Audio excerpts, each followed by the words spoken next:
So in today's video I'm going to show you how you can use your TV remote to control your Fire Stick.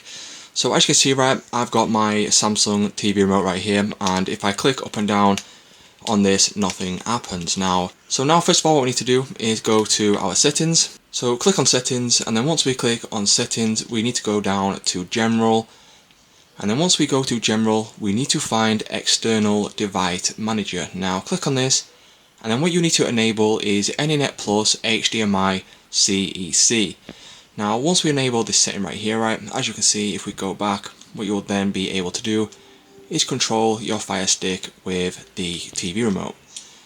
So it's just that simple, guys. If you have a different television to Samsung, you just need to find the equivalent setting on that specific device. As you can see now, we will be able to use the TV remote to go ahead and control our Fire Stick. So it's just that simple. If this video did help you out, please leave a like on today's video, and I will see you in the next one.